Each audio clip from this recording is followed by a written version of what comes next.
Yo, what it do, what it is, y'all. It's your boy TLMA Rock. Y'all already know what time it is. It's Thursday, and we are back. We are the No Filter Show. And as always, I'm joined by my great It's co-host. Thursday, Hold on. baby. Thursday. Look who crept through the damn back door. Y'all already know the deal, yo. K-Quick. At the real K-Quick. Beats, Bars, and Fake PNT. We in here, no filter-ish. It's Thursday, and you know how we get down. Yeah. Man, and of course, this is your man, GIMO, a.k.a. non-GMO. And I'm coming from a remote location that I'm not going to disclose. Okay, well, this is the Blue Phoenix, and I too am coming from a remote location. Well, I'm still in the field, y'all, but okay. and be like that. Y'all Well, know shit, how, hold yeah, on. that's multitasking for your ass. Hold on, let me turn my camera. Oh, wrong button. And I'm telling Wrong you, button. Rock, and I'm coming to you from behind the blank screen. That's a shame. Yeah. Yo, I'm gonna tell y'all, and for those of y'all viewing us on Facebook, as you can see, we're still coming to you live from the yard. They still ain't trying to let the No Filter page be great and shit, but it's all gravy. Nah, that was my fault, homie. We good. I fixed it. But we got banned because of our brethren. So what I did was I had to temporarily unmake him an admin. No wonder. Well, damn, your things had to be revoked. That's terrible. Damn. So this is how. So he gets thrown in the slam and he drug everybody with him. We wasn't even there. We got brought in for questions. True definition of guilty by association. No bullshit. Hey P, what up, my guy? BBF, RBTV, we all in here, yo. But shoot, what's going on with everybody? How everybody doing? Stacks, what up, though? Shout out to my folks in Detroit. Hey, Adonis, hey, Stacks. Now look, we're gonna kick it off. We normally do the small talk. I'm gonna keep it real with y'all. I'm having a fucked up week. Family, y'all know what's going on. To my viewers, I just keep my family in your prayer. We got some trying times right now. Definitely. So I really had a fucked up week. So I kind of wanted to skip past the small talk if y'all don't mind. And I want to kick this shit off. Before we go into that, I got some news we didn't discuss, but I think you'll like, Rock. Okay. It's hip hop news going on in hip hop today. So y'all know I'm a battle rap person. I come from that, and I'm still tapped in and all that. Stenase was going on, back. So, anyways, I'm tapped in and all that. Adonis, you know what's going on. So, and Drake, for those of y'all who know what the Ultimate Rap League is, probably the biggest battle rap league on earth, aside from several others that are on the same plane. But Drake, probably one of the biggest stars in the mainstream, has personal invest in the URL. And he just recently put together an event that took place this past weekend. Loaded Lux, all the names was all on the card. But another battle for 2022 just got announced, featuring two mainstream artists. And it is a rematch of all rematches. This ain't no versus. This is two folks in front of each other barring out. Who is this? Cassidy versus Freeway is going down. Woo! 2022. A rematch that is 20 years in the making is going down again. Whoa. Hey, bro. I got my money on Freeway. Freeway going to watch. He coming back. He coming back for redemption. That last round of that last battle left a bad taste in his mouth. I tell you that. That's going to be dope. What you think, Mo? Mo, you're muted, bro. You're muted. You don't look impressed. Mo don't look impressed for shit. Bro, hold on real quick. First and foremost, Cassidy is the bar none, bar one. You hear me?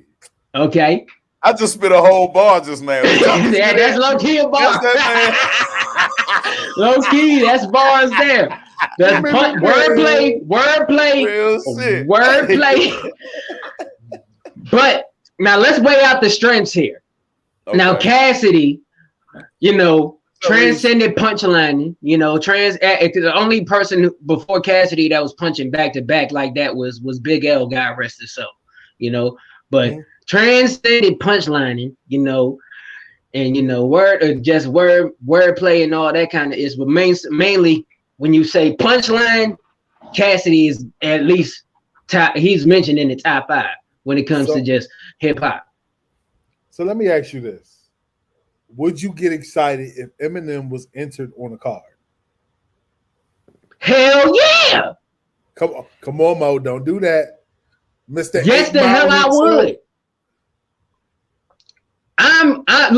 I'm calling out. I'm shutting my phone off. I'm putting my ish on airplane mode. Nobody bother me. I'm locked in. Yeah. Like straight. We will have to stream that live and do a reaction. Oh man. Do y'all really want to say anything about that? Speak. It's no filter show. Bruh. I mean, it is. It is. Because like now that Drake's, because this is the thing, now that Drake's involved, because in the situation the way URL is running, big battles that they weren't able to really get done alone, the league, now that Drake and the machine is behind it, they have the bag to make this ish happen. They would have never been able to get Cassidy and Freeway 2 years ago without Drake. They got Cassidy and Freeway. This means potentially there are gonna be more mainstream people coming outside. What if they get Jadakiss outside? So Adonis, that will be dope. What if Adonis said he would get excited if it was 90s M? Well, this is the thing. I'm getting excited for either or because this new M is a different plan of attack because he's focusing more so on the layering of the words. Now, the old M, this is the difference. The old M was more shock value bars. Mm-hmm. He'll punchline, but he'll also say some shit that'll make you go, what the fuck? Like, also, not just because the way he structured the bar was tight, it's just the concept and the subject of what he's talking about is like a what the fuck type thing.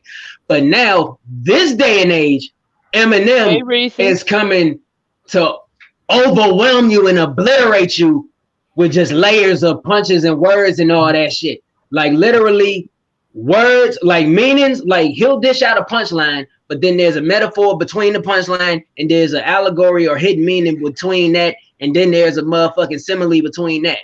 There's layers you got to peel back in his shit. I just love that kind of shit because that's similar to how I write. He's one of like a sensei to me. You feel me? So literally, I'm excited either way because Eminem can get back in that 90s, that quote unquote 90s bag too, because I've seen him do it. Especially if you listen to his album, Music to Die By, he did songs like Marsh and all this type of shit where he goes back in that bag. You know what I mean? So I'm excited because literally, if you look at all the ciphers he's been in, there's not a lot of rappers who I feel can out-rap him. Damn who you prefer or damn who you personally like better. If you talking face-to-face, fucking just go and last man standing, there's not a lot of people who I feel can literally go the distance with him. Like literally out-rap this motherfucker. Let me try this. I am on another planet. I will stab you in the nipple. I will sick on your sipple. It's a participle. Like this is young. This is the elementary bars that he's been spitting, bro. All right. Well, no. All right. See, look. This is the no. It is not. Now I will say this: if you listen to when he went at MGK, he was pretty much straightforward. It really wasn't too much. Yeah. You feel me? Since I'm in the position to talk to these kids and they listen, I'm not a politician, but I kick it with them a minute. Like, come on, bro. Like, honestly, the art of hip hop is putting bars together, cadence, straight up, wordplay. I think it's the fact because his bars aren't relatable to the black community is what stops him from getting his proper props. But if you actually look at the rules of rhyming and hip hop and how you put things together, he reaches the. He achieves, bro. And for real, he was on the song with Jay-Z on Renegade and killed that jump, bro. Yeah. He killed Biggie on Dead Wrong. Facts. And for real, people who are Jay-Z fans or Eminem haters, that's probably the one fucking argument, that Renegade track, that they cannot negate at all. They lose that one every time. And for real, you got to keep that, and we got to keep energy like that for everybody. All right, because what Mo was just, the example he just gave was the shock value shit I was talking about. You feel me?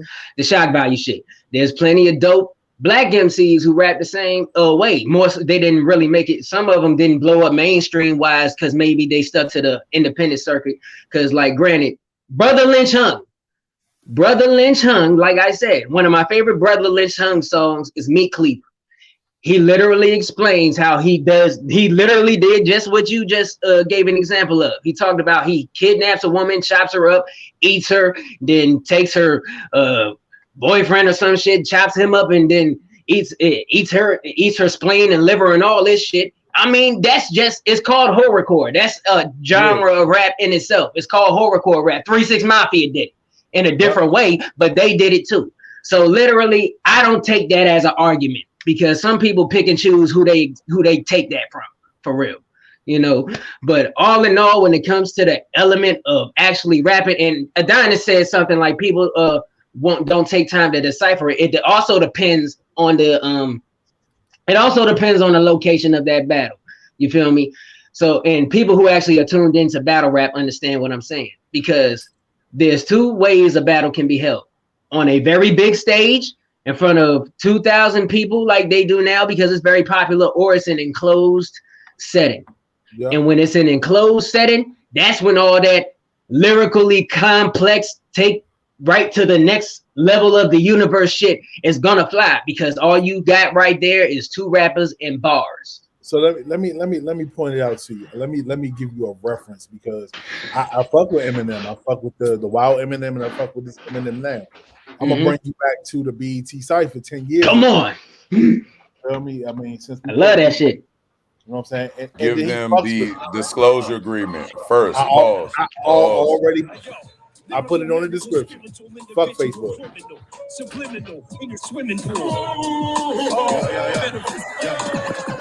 Hit that shit out. And exactly the wordplay that you was talking about that people don't like to say. Peace destroyed, it'll never be restored. When I unleash these beastly hordes on your CD stores. Wanna stop it? You will need a priest, at least 3 swords, a license to ill from the Beastie Boys, 3 Ouija boards, and a squeegee. And please be warned, don't ask what the squeegee's for. All the holy water, acid bath that'll eat these floors. Eat a hole in the rhyme book. You see these horns? And as for me, you ask when I'm gone, will he be mourned? Is puke lukewarm? Should Casey Anthony do porn? Can that chick fit a newborn dead baby inside a freaking shoebox with a shoehorn smothered in chloroform so she can go get a groove on? Can she duct tape and Velcro a fetus? Joel, yo, tell Joe I need Pause. These babies in the fetal position. Rock, pause him right there. Behind him is Joel Ortiz. Slaughterhouse. The Slaughterhouse Gang alone has 20 times better bars. Stop. Because there is songs on Slaughterhouse's album that feature Eminem where he washes all of them without a problem. Look, let's get to it, man. I really think you're afraid to give this man. I am a Team Backpack guy. I used to listen to Team Backpack. Bro, matter of fact, bro, there is a cipher. Matter of fact, go to this. Find this real quick. Let's chop this fable. But then we can move on. But there's a cipher that has Denon Porter, Eminem, and motherfucking Royce the 5'9". And literally, it just shows levels in it. Just look it up. Just look up Eminem and Royce 5'9" cipher. I forgot who it was, but like. All of them kill it. But like, whew, it's just all we gotta do. They each rap 3 times. But whew, they all kill it. But whew, that's one of my favorite ciphers that all 3 of them were in personally. But I'm just saying, I will fight tooth and nail. The white boy deserves the fucking respect. Yeah. Real shit. I'm not saying that he's the greatest of all time.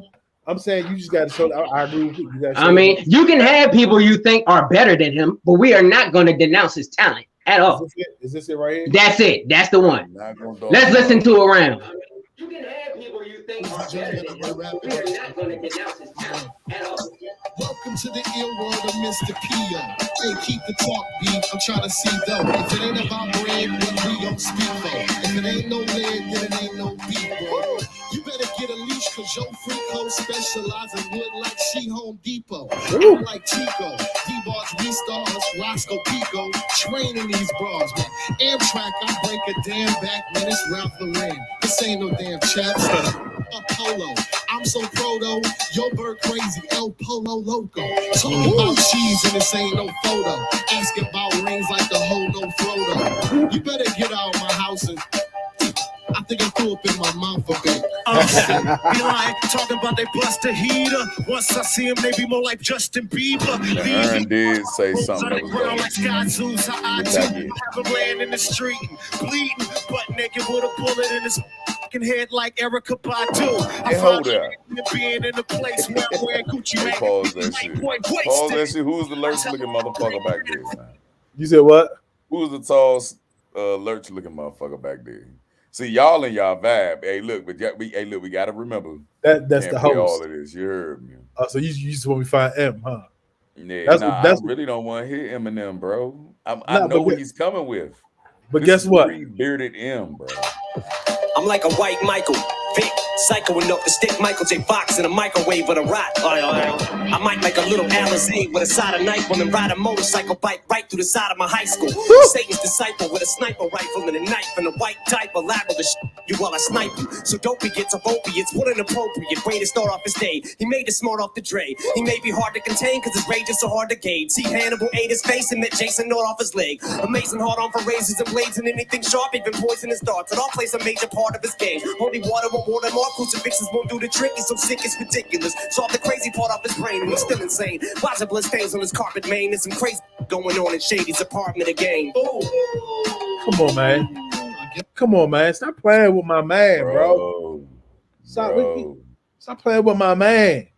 I'm about to be like Birdman. Put some respect on his name. Bro. What Birdman do? Is a whole young. All right, Hold on. next up. Yeah, I can't All right, so- keep doing this. I can't Yeah, we keep not. fucking doing So she this. said enough with this conversation, and that's perfect. Yeah, I can't keep doing this. So we're gonna do this. This goes to the question. Oh, don't tell me I closed it. Oh, I closed it fucking with y'all. But guess what? There's a thing called recently closed tabs. Somebody using their history. The name of this segment is called Is It Real? We get lots of gins. Come on, man. Hold on. Where is it at? Oh, I'm so blown. Okay, bam. Is it real? Are you guys ready? Where the Phoenix? Oh, Phoenix said she was working. I guess it's man time. So this is the perfect time for this segment. It's called Is It Real? Mo, are you ready? Hey, man, I'm with you. Let's do it. Okay? Mo, I hope you went to Vegas and this happened to you.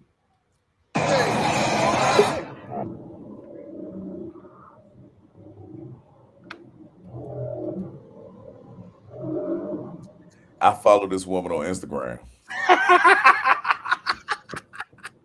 Of course you did. And it is definitely all 100% real. She is a BBW to the core who just so happened to get a BBL just to make her waist look smaller, but she is all authentic.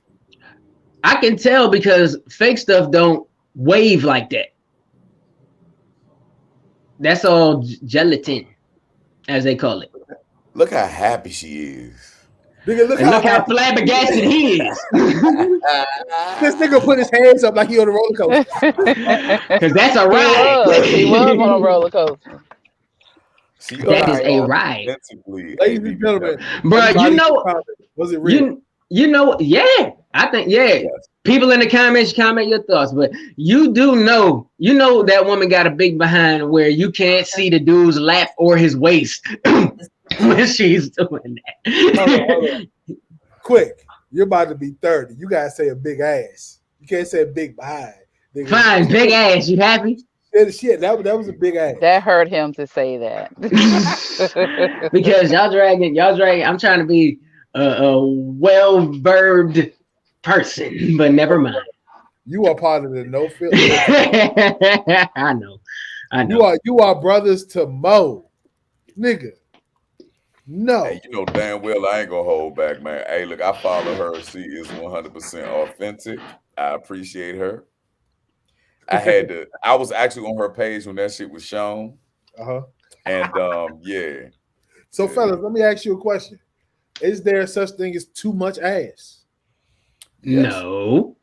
Well, here we go. All right, look. Let's talk I did see one video. It might have been from an old talk. I think it was from an old talk show, probably like Jenny Jones or Ricky Lake or one of them. This woman came out and she couldn't even fit in the chair. Not because she was just a big woman, it's just her ass was just the circumference of a Buick. Like straight up. Now that is too much ass. Yes, definitely. That is too much ass, because how do you even mount yourself? Yeah, it was just too much. First and foremost, let me say this. When it is natural ass, it spreads apart like Moses and everybody else. It folds apart, like it opens up like the Red Sea. You heard me. Mm-hmm. But when it's fake and it stays tight, it's like being fucked by a whole like silicone goddamn baby doll, some weird shit. Pause. That was kind of Bill Cosby-ish. But when it's natural, it spreads apart. It waves just like that. And so you don't really have to fight against the forces of gravity when it comes to that. It's automatically gonna do what it do. But when it's fake, it sucks, young. Oh, a hard butt. Have you ever felt a hard butt on? Anybody here ever felt a hard booty? No. I don't have to. I've seen it. I've seen a girl with a fake behind on line twerking, and the butt wasn't moving. It was moving up and down, but it was still in round form. It didn't shake or jiggle or give way like the butt we just seen. But that shit. Go ahead. You know, when it comes to like dances and when it comes to communicating, it's always a frequency. Mm-hmm. And those waves that you saw is a frequency, it's a language. It's like, oh my God. Like, that's why he was so excited. You dig what I'm saying? Like, it looked like in slow motion. In slow motion, her ass looked like a water bed, yo. Like straight up. Yeah. Now that's frequency. Yeah. Mm-hmm. See, my only fear is this: with a big ass comes a lot of big ass responsibilities. Facts. No, only for the woman. Only for the woman, bro. Yeah, of course. I've had some with them joints, and every time they open their butt, they got tissue in it. Yeah. I've had some of the fattest joints, and they always open their crack, and it's always like tissue stuck there because they that's nasty or something like that. You know what I'm saying? Women with donkeys like that have to come with a whole kit. They have to wipe their ass. I always wondered. Now that you mentioned that, I always wondered if women with asses like that, do they have trouble sitting on regular toilets? It's one little butthole. What you do, you have to put the back part of your butt, the biggest part of your butt, up against the back of the toilet. That's how it works? Yeah. That's trifling as fuck. No, it's not, because your butt cheek, when you sit down, it's like when you sit in a chair. You ever seen somebody sit down and they get taller because their butt is big? It's the same way with the toilet. So when they sit down, their butt is pushed to be the toilet, but their butthole's in the toilet stool. It's right there. But what happens to all the ass that leans over the toilet that's unsanitized? It's real shit. It's wherever it lands. So I have a question. Like all these enhanced. I got to be like quick now, politically correct, because I'm always no filter. All of these enhanced gluteus maximus, or these big asses, right? The way we call them. With age, the body settles in. You dig what I'm saying? Like, I think it's great when a woman settles in. You feel me? Her curves get deep. You dig what I'm saying? Like they call it sagging, but them jumps, them Jones is right. You feel me? Like it's like they're aged to perfection. You feel me? How Facts. does a fake ass age? Not good. It's almost like it doesn't match. Well, you go first. First and foremost, bro, we are in the age where it hasn't even been 5 years where the BBL has been very prominent amongst Americans. Now you do have BBLs down where the origin of it is. You dig what I'm saying? But where is it? What is the origin? It's in Brasilia. I mean, Brazil. Of course, duh, because it's in the damn name. No shit, that was a dumbass question. Correct. Go ahead. So it's been around there for years, but they seem to have it down packed to where they get just enough done. Mm-hmm. So here we are, all these women out here getting these motherfucking BBLs, and they look like goddamn shake weights. So you mean it's so basically what you're saying? We took that. When I say we, I mean like American. We took that, and instead of getting just enough done, we go to the 10th power and just started customizing shit like a vehicle. Bruh, what do we do best here? I just, and we don't give Americans enough credit, like Native Americans, you know what I'm saying? People that have been established here for a minute. We are mocked all over the place, right? That's true. So what happens is that when we get a whiff of something foreign, we take it to the American extreme. You dig what I'm saying? Uh-huh. And so now we got all these women looking like dog bones, bro. Dog bones? Yeah, bro. Tiny ass waist, old top heavy, bottom heavy, and then all of a sudden in the middle they just a beehive, bro. Like a bee waist, like an ant waist, bro. Like some of these women, if you really have seen them in person, you can take both of your fingers and touch them together. That's their waistline, bro. Now, as far as I think Rock asked over time, because one thing I noticed naturally, because I am a cougar person. Women, it seems like once they are over 30, they just get finer for some reason. But because, for example, Ashanti, right? She is 10 times, and she was always beautiful, but it's just something about how she looks now that shits on her back in the 2000s and shit, man. It's just like you said, I think Rock said it. Everything is aged to set in and fall into place where it rightfully was designed to be. I don't get it, but it's Trina 2, yes, Trina 2. You're right, Trina. I get it. It's called woman weight, bro. No, it's just like when us men earn our dad bods, bro. Like we still strong, but we just got a little bit of cushion. You know what I'm saying? It's different.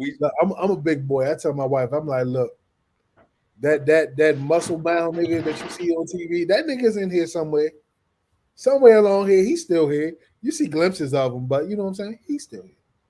For the past 3 years, we've been seeing niggas get knocked out by flabby, muscular, covered in fat ass guys, bro. Like it's cool, bro. Like I'd like to speak from the ladies' point of view. Dad bods are hot. We got a vagina in the house. Oh shit. I'm at work, that's why I've been quiet. I'm multitasking. But dad bods are hot. We appreciate them, we love them, and that's all I'm going to say. Hey, look, I'm trying to tell you, it's big boy weather right now. Facts. Ladies, if you cold, you need to snuck get you a nigga, get you a big boy. You know what I'm saying? Can't get a nigga that's light in the ass now. You know what I'm saying? You know, them winter breezes will take them little skinny niggas out the way. We solid. You stupid. But speaking of that, what else we got on the lineup today? Oh, well, shit. Since we talking about some wild shit, quick, you had posted. No. We got to get to this. I got to read this article because what time is it? I got to make sure. Oh, matter of fact, we on the corner. We're at the top of the hour. But let me, before we hit the corner, let's cover this article real quick. Let's go. A Florida teacher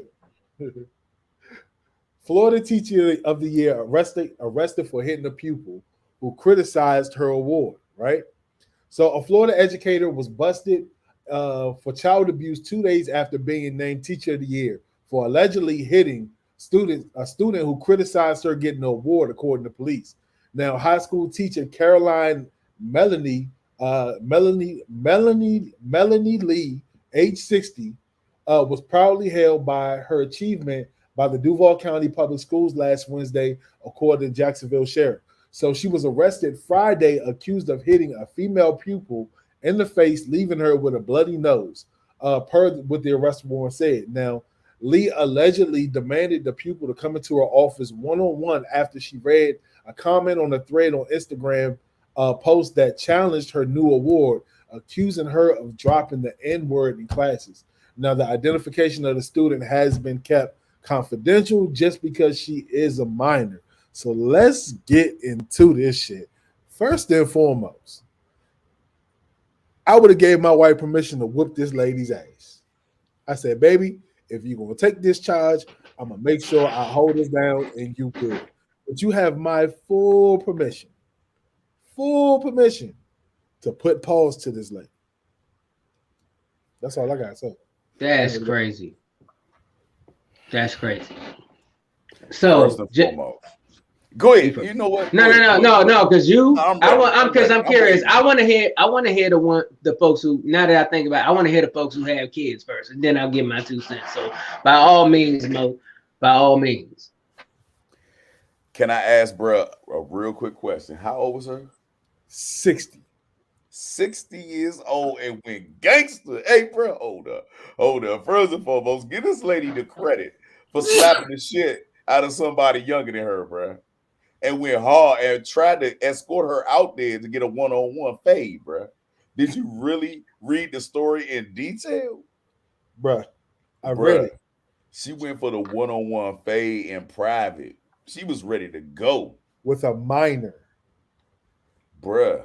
The minor is at her age, at 60, outweighs her and has more bone density than anybody than any wisdom tooth that she ever lost, bro. Like, real shit, what? Like, nah, a 60-year-old woman is not gonna approach a teenager, bro, and expect to not lose. Right, but come on, bro. Like, look, over Instagram, bro. She's That's gangster. Crazy. The fucking teenagers beef over that shit all the time. At least she slapped the shit out of her, bro. Like I can, bro. No. That was she punched her. She punched her. Like, bro, I'm a parent. I'm a parent. If any teacher ever called my child out for the fade, that nigga getting faded. Simple. She's 60 years old. Give a fuck. Nigga, we both adults. So basically, if he to translate, if a teacher calls your child out for the fade, he gonna get a fade, but it's not gonna be with the child. Correct? It's gonna be with me. There you go. The difference is, Mo, you like she's 60. See, the thing is, once you're 21 and above, you're an adult. Thanks. 21 and below, you're still a minor, or 18 and below, you're a minor. Bro, it's Florida. Nikki's from Florida. And shout out to Nikki. She's in the room right now. Shout out, Queen. Hey, Nikki. There is something about growing up around alligators and shit that you don't fear shit, bro. Like, I could go in my backyard right now. Congratulations. In Florida and fuck around and get my leg chomped off, bro. Like, she's What just a gangster, bro. She might be an OG. She says she has an announcement. The book Shades of Blue by AM. Morning is coming out in a few weeks. I do endorse his novel. There's some good stuff for y'all. Dope. All right, Nice. yay, Hey, that's great. Hey, Reese, you announce one more thing before this show is over with without our goddamn permission. And hey, look, I'm 40 and I'll slap the shit out of you. Yeah. We'll send you an shit around here. How about this? We at the No Filter Show You will better send stop you. before she call you for a 101 and beat your ass. No, I got you, Mo. We at the No Filter Show will personally send you an invoice for the promo. Man, what? Hey, you want to know weird subject? So it's allegedly the Chris Brown "Look at Me Now" with Buster with the feature with Buster. Right. So allegedly, they said that Buster was in the studio and heard the track and laid down the verse. You feel me? Without no business being talked, and then he invoiced the nigga afterwards. Wow. That's fucked up. Yeah, I heard that. I heard about that. Like, oh shit. Hey Mo, guess what? Here we go. Sorry, bro. Put him back. It's Bo, speaking of Busta Rhymes, did you you remember the song he and Eminem did called "Calm Down"? Nah. Bro, check it out. It's on his album. The song is like 7 minutes long, but they both spit like 58 bar verses and shit. So how it started was Busta, and there's an interview with Busta explaining this like to perfection. He sent him the track. The song originally had a hook and 2 16-bar verses from Busta. Eminem sent back a damn 28-bar verse, and Busta was like, "Okay, we doing that." So he laid like a 30-bar verse, sent it back. M sent back a 40-bar verse, and they just get and Bus was like, "What the fuck are you trying to do? We doing a song, or you trying to take my damn head off? Like, what the fuck?" So by the time the song was done, they both had like 60 bar verses and shit. So that was a very cool like story about. Is that called rappers rubbing clitorises or some shit? Like, get the fuck out of here, man. Like, that's what it sounds like to me. You can't outfuck me. I'm all fuck. But no, they were basically scissoring.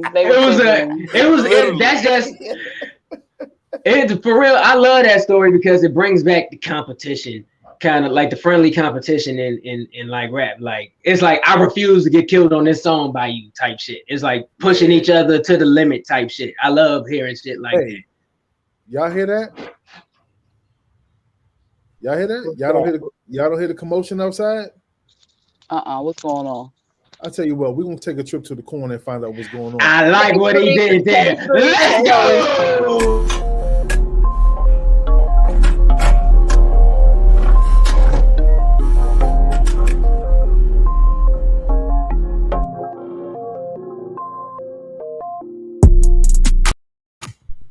And transition of the evening goes to welcome to another rendition of Flicks Corner now.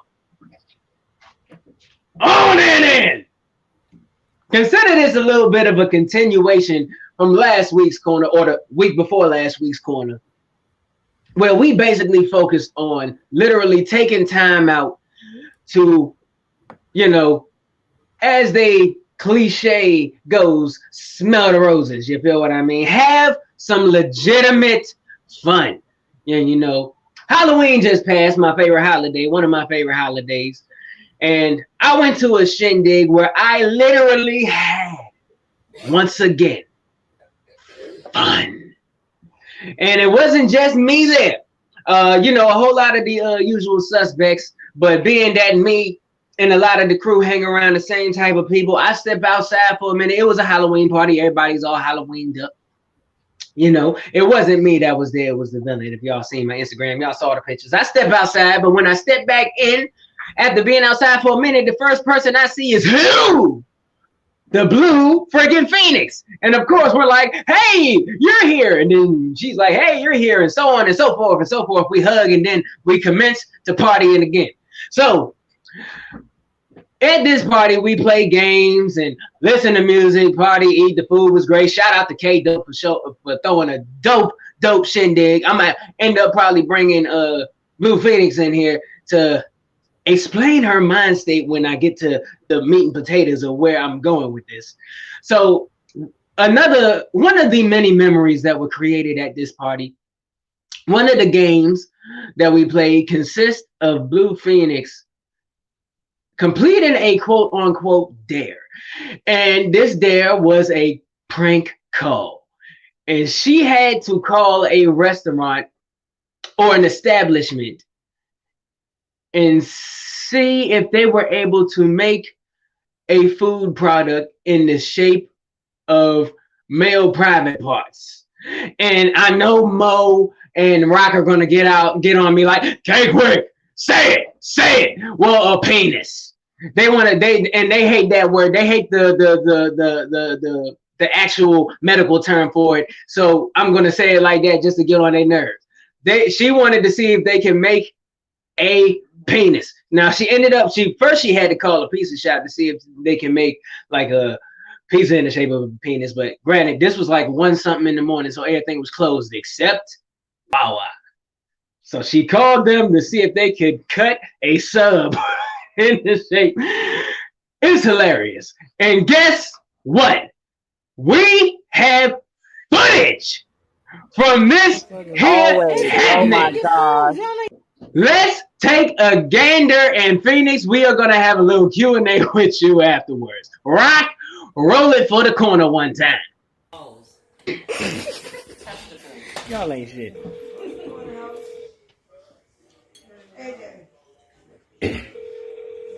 He said we having a party and a bachelorette or some shit.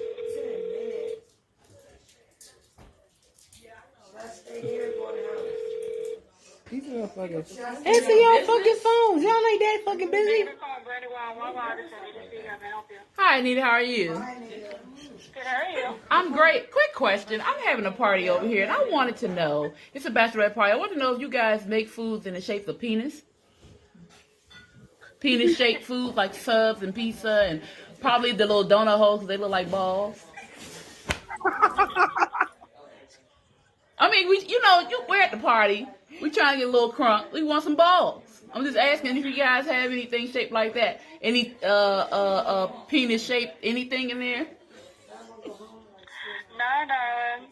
No. Oh.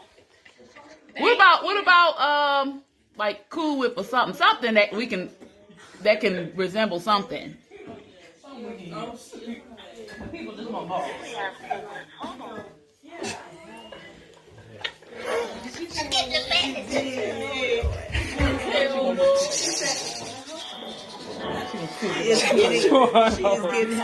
She's getting the manager like shit. She's about to check and see if they got that Cool Whip.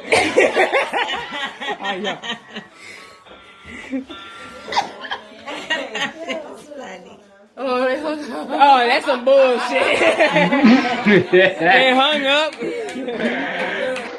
So as you can see, the prank ended because they hung up.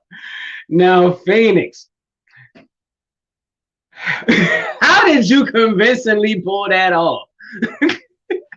I don't know. I just talk to people. It's just a normal thing to talk. So why do I feel? That's when it comes to balls, evidently. Apparently, I like balls. I do. So it was easy.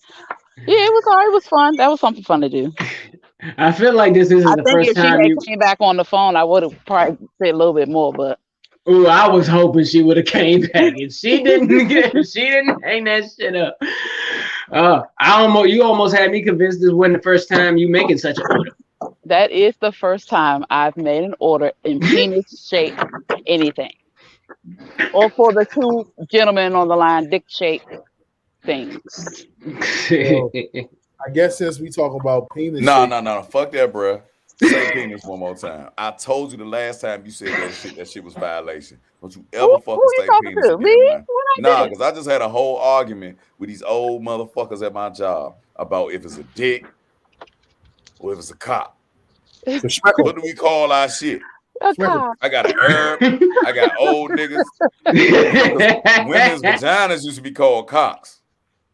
Really? That's the scary part. Yeah. That's a 70s thing. Yeah. Why? I didn't know that. All the time. Hell yeah. Wow. Fuck you mean? So say penis Glad that changed. Oh God, I'm coming through this motherfucker. I just want to know when in history did the definition or the gender selection of that word change? Well, I'm glad because a cock is actually the male chicken. Yeah, cockfights, pause. So I wonder why they called our vaginas cocks. Probably because most of y'all had beef hangers. Is they like the beef curtains? Beef curtains. It reminded me of a cock soul that sits on the top. The definition of a cock comes from the jelly-like at the top of the head and it under their beak. That looks like that actually makes sense. The fuck? That actually makes a lot of sense. Well, I'm glad they changed that. Thank you. Yeah, bro, you definitely read a lot. I just want to say that. Nah. So look, speaking of that, I have another question of the day for y'all. And shout out to Quick for this video. Is this young lady dangerous? Are y'all ready for this video? I know exactly what video it is. Bring it. Sorry. Not that one. You ready? Now, we will explain later. Now, roll it. Come on, World Star. All right, so we having technical difficulties. What would be a show without some? I got some shit to say about this test, and I'm not even hip, but I'm about to be hip. Oh man! Just wait, my man. Figure out. Just wait. You'll figure out. Is some of y'all think it's not what you just let's do it. You can't play the video no more. So I'll play it in slow motion. Yeah, let's do it. I'll scrub through the video. So as you can see right now. Yeah, narrate, please. Narrate. That's me doing. That's me scrubbing through the video because it's not playing. Mm-hmm. Okay, so we gotta do some animation. So as you can see, he's dropping a Mentos inside of a Coca-Cola. So everybody knows that experiment. So it's going to fizz up. So what she does, instead of letting it go all over the place, she puts it in her mouth. And it goes straight down her throat.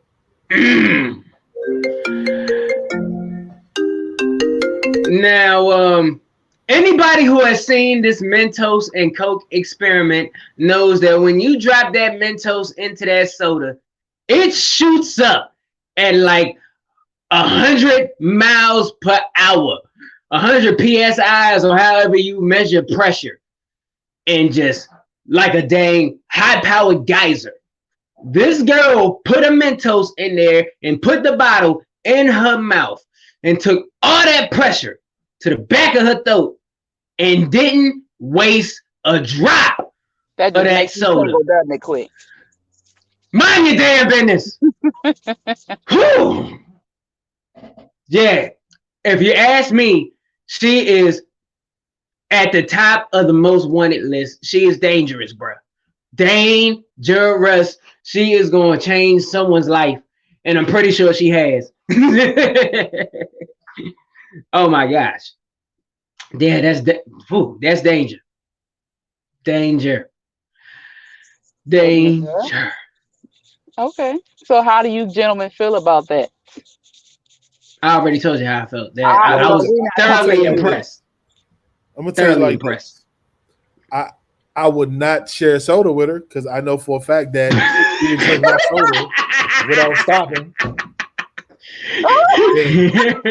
Because we in the day and the age where you can go to the store and buy a 16-ounce soda for fucking $2.50, but can turn around and get a fucking 2-liter for $1. Mm-hmm. Fuck. Sorry, y'all. That always bugged me. I'm sorry. I know, right?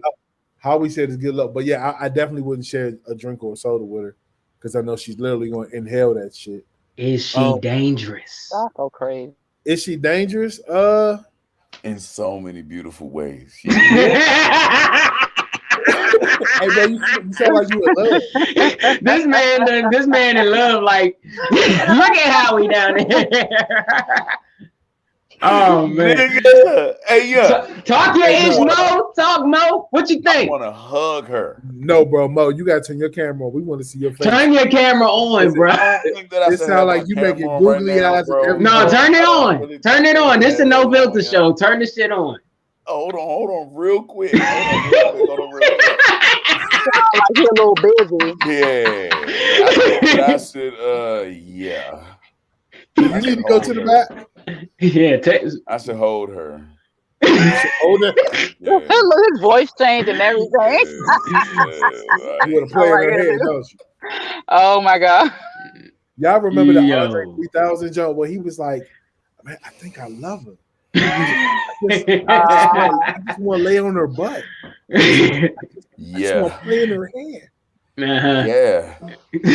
Why you keep turning the Hey, screen bro, on look. and off? Hey, look, I found the frame that You probably niggas can hear me. Like, use your imagination, nigga. You a rapper, nigga. Oh nah. Hold on. So look, this is the point of view that every man loves. Oh yeah, when she's looking up. Of It's all course. about eye contact. Of course. Yeah, the eye contact. Now, can I go into my inner David Attenborough and describe Go this ahead. beautiful Go animal? ahead. Go ahead.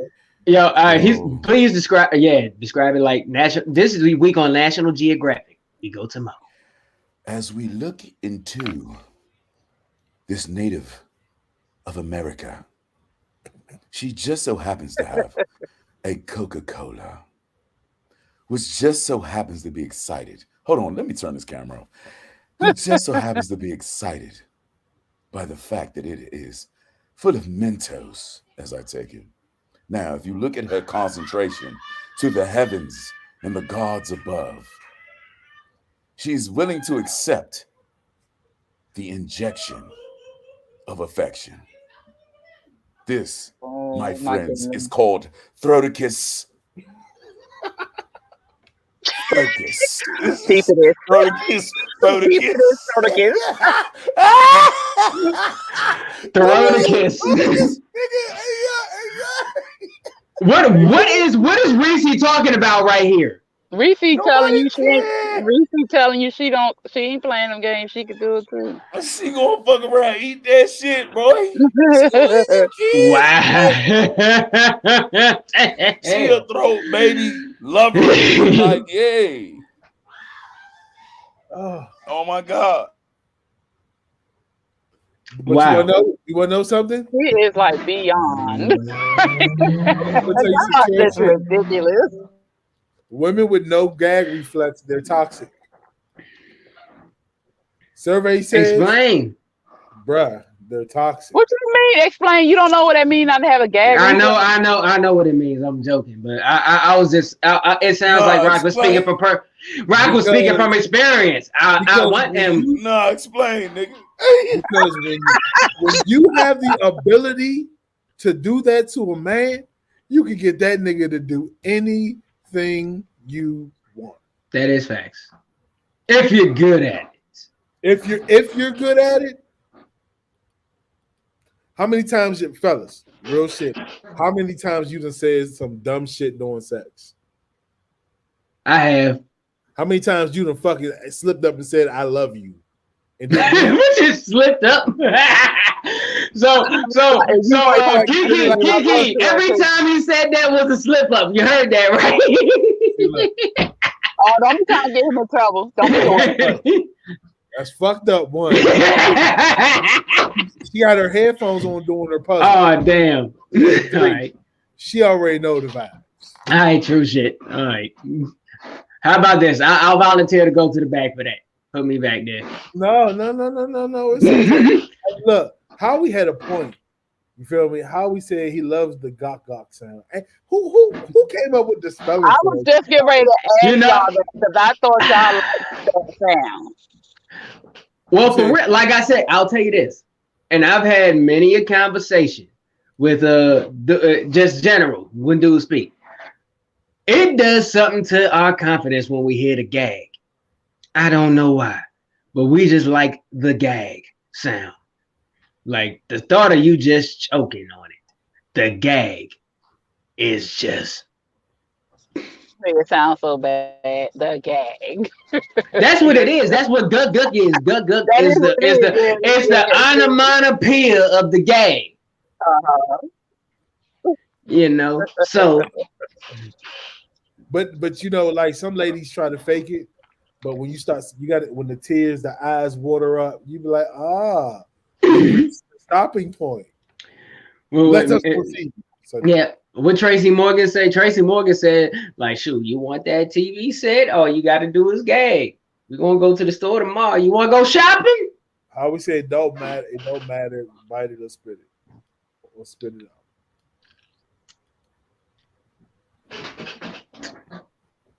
So let me ask you this, Phoenix, since you're the only lady on here, Of course, you got a question for me. What the hell? Hey Mo, you hear me? Hey Mo, I need you to back me up because if she bullshit around this question, I need you to make sure you spin the block. Okay? What? Yes. Oh, that's a spin the block king right there too. Is head for a woman just as important as it is for a man? Yeah. Especially when it's good. If it's not good, we're not gonna fuss with it. But if it's good, yeah. Did y'all really Okay. just bring me back after the analysis that I gave? Oh, hold on. Kendra, K Dope down there said no. Can you please, by all means, elaborate on that answer? She said no, it's not important. Not for her, she said. Ah, okay, that makes sense. Reese too.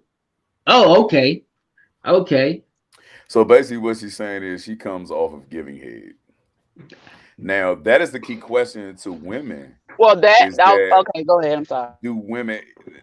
Okay, no, by all means, go ahead. I'll answer I'll ask the question after you're finished. No, I was gonna say, yeah, that is a turn on too. If you enjoy giving head, it is a turn on too. You can't come off giving head.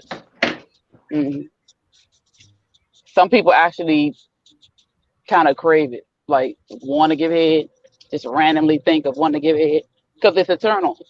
It works. Yeah. So for the people that says no, not me, did you have bad experiences? You feel me? Did was it just not good, or like what was it? Oh.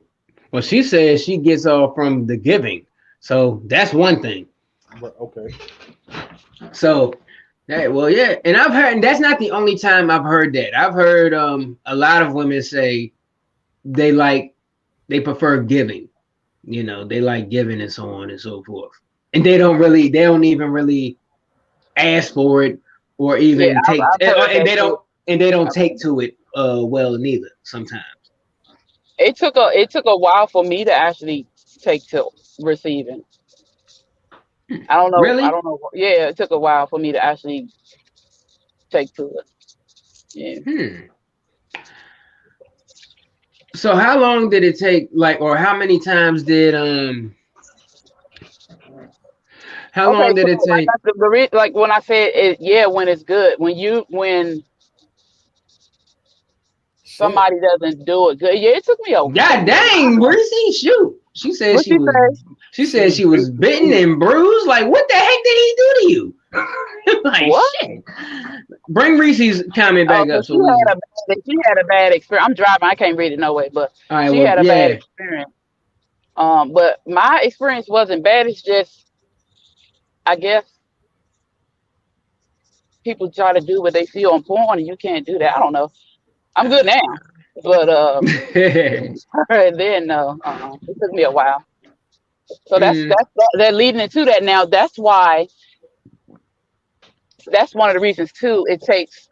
Well, I'm gonna say me. It took me a while to get into masturbation too, because I was more into penetration because of the fact I couldn't get into oral or the clitoral stimulation. So and now you got mind control. Yep. Yeah. Now I got mind control. Yep. So here's the thing. How we said all females not good at giving head too. So, well, is it fair to say that everybody starts out whack at some point? I mean, I'm a piggyback off of something that and if you stay that way, if you don't do it, at all. Nah, I think I mean that's part of it, but it's also Kendra had said it on the show when she was on with y'all, and she said it I think yesterday. You can't please everybody the same. You feel me? Everybody's different. That's true. Yeah, but you also have to care to please them too. Absolutely. Mm-hmm. Absolutely. Yeah. Absolutely. So that's a big thing. You have to care. Well, shoot. It's just Comments blowing up right now. Oh yeah, and this is a big. That's what we talking about head. That's why. Well, hey, I'm with all of the crowd participation here. Let's read some of these comments. What they talk about? So hold on. She said, "I can't masturbate. I'm the bed bomb head master, but I have to be into the man." She has to do it. The what? She said she has to be into the man, and it kind of goes along with how we saying right now. Yeah. Important. Yeah. If the chemistry is right, Reese says she giving out Reese's Pieces. She making it rain, baby. You ain't shit. What happened to Mo? I don't know. He needed to take a minute. He had to come back. Nah, hey, look. So look, I'm gonna tell you what happened. I think by the looks of it, before his screen goes off, and it's an inside joke. I think he had just had a Parkinson's situation. Is that what it was? But that's what it looked like. He must have couldn't raise his arms up. Yeah. And so everybody, don't be alarmed. That's just an inside joke that we have when something happens with Mo. And okay, so since we talking about women getting adjusted to receiving oral, was it hard to? I mean, and I'm pretty sure it wasn't, but was it hard to get accustomed to receiving oral? Because that's a different feeling. You talking about us? Yeah, vaginal sex. That's different, because you can have bad experiences too. Well, I will say, like I said, when I first got it, of course, like I said, it's like I said before, everyone starts out not good at it, because I will be, me, Nikki. Yeah, I had to read that, but anyways, even me, when I first jumped into eating coochie, as a young bull, I had to learn as I went. Because like I said,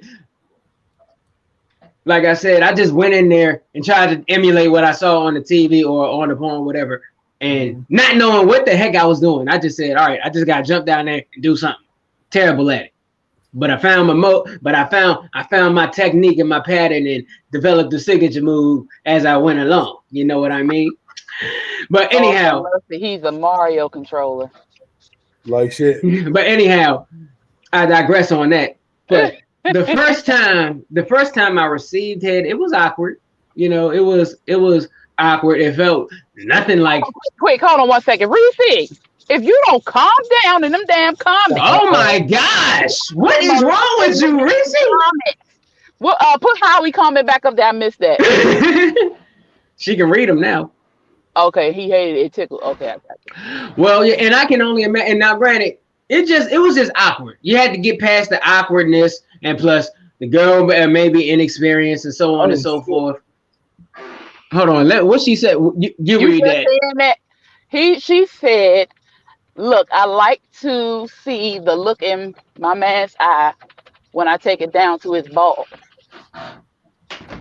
My gosh, I am shocked.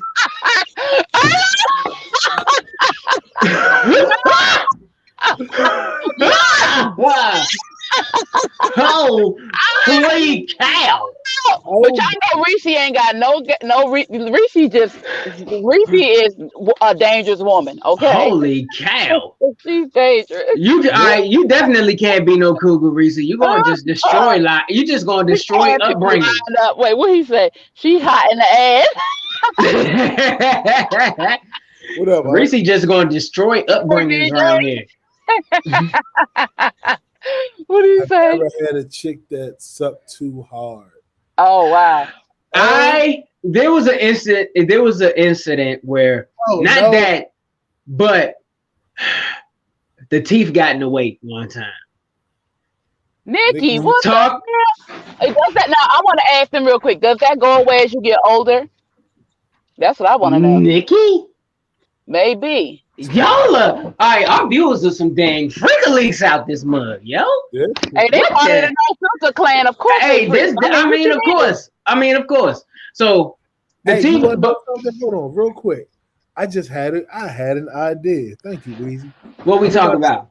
I'm about to start a group for our fans. You feel me? It's gonna be called the No Filter Clan. You feel me? Oh shit. It'll be a group where we can interact and talk with each other. You know what I'm saying? Get the actual extra content going. We might go live and Yeah, that'd be dope. times. You know what I'm saying? Do some miscellaneous shit in there. You know.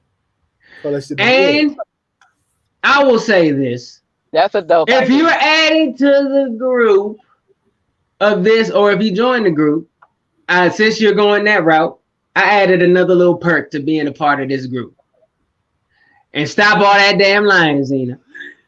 I think whoever is in this group, any new clothing, any new anything that we come up with, you all get first dibs.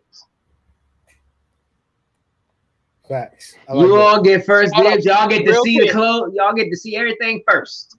Or hear Real about quick, it first. go back the past couple of comments because I had to stop driving real quick. Hey, quick, you beat me to this one, Zena. You not no saint. Oh, Zena. Exactly. Uh-uh. Fuck out of here. Stop that damn line.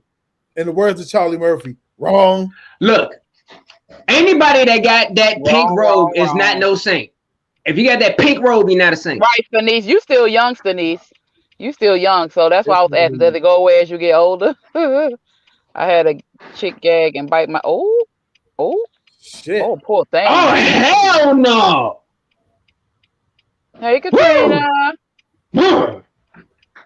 Look at Angel, Nikki. You know damn well. All y'all with them halos are lying.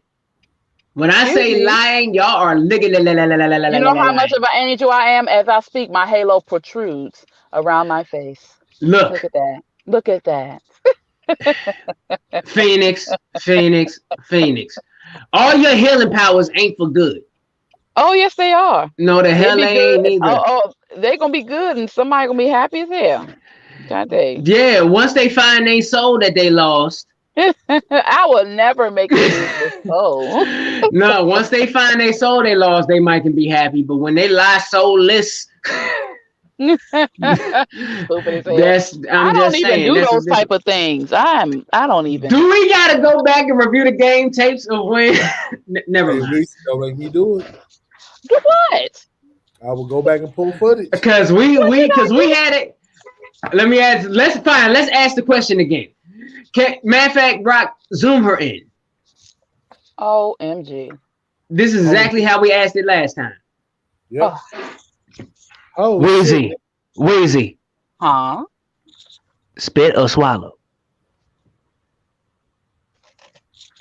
I'm sorry. What'd you say? Because my daughter called me. And Spit or swallow?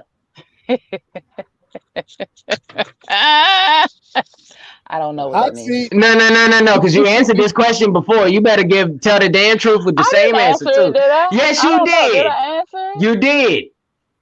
Oh. And you told us what happened the last time. What did I tell you that happened last time?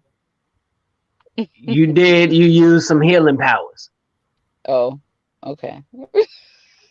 So I'm gonna ask again. Spit or swallow? I was told not to play with my food, so I don't spit anything. See, out. there you go. We know what the hell that means. So take that halo shit out of here. It's still there. No, it ain't. It's tainted. It's to the side. We do tell. Y'all just have to listen. Oh, to a chin strap. Oh, you know what? And you ain't no damn saint just for saying that. It's not ladylike to spit. You just told on yourself. Anybody with that pink robe ain't no saint. Nope. You have a mental block. Yeah, I'm sure. Hey, ain't nothing wrong with it. Get it how you live it, baby. Damn it. Get it how you live it. Shit. I'm supposed to be running banners at the bottom. This comments is y'all like lit right now. I appreciate it. I ain't gonna front. We ain't got the room. We ain't got the room for the banner. We putting comments up. Look, I got to do a shameless plug. Make sure y'all go and cop some No Filter merch. The link is below. The No Filter panty line coming soon. Oh yeah, man, we waiting on Quick to do it. what you call it, two toilet paper and 2 pieces of string. Yep. Oh, well, yeah. No, 2 strings and a handkerchief. And a And a handkerchief. Yeah, that toilet 2 paper. strings and a hanky. Yeah, there you go. Hey, that's It's, actually pretty catchy. 2 strings and a Yeah, hanky. 2 strings and a hanky. Yep. and for sure, we call it the hanky string. I like that. Hanky string. Hey, straight up. So let me see. Shoot, what else, man? What else? So boom, we already talked about Shorty that's dangerous. We already talked about the Florida teacher that just got arrested.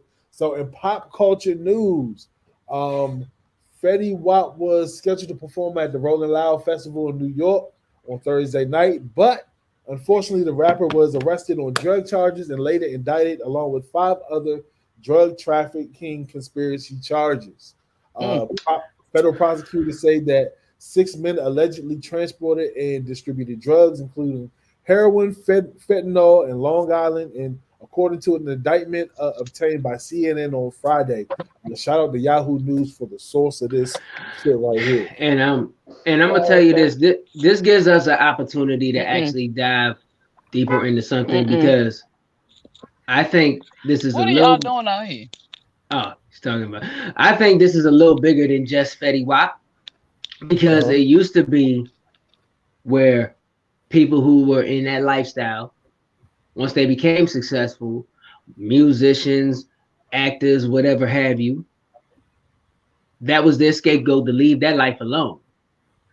But nowadays, people who have their success, money, means of going nowhere near that, leaving all that negativity and that lifestyle in the rearview mirror, still seem to have a need, whether it's for clout, whether it's for reputation, or whether it's to just show off for social media, whatever it is. I don't know what the reason is, but why do you think people who no longer need to live that lifestyle still do it when there are people who would give their left arm to be in a situation to not have to? I mean, let's be real. And I hate to put it like this. Let's be real. The music industry isn't really made for the artists to be rich. These artists get these big deals and immediately they go in debt.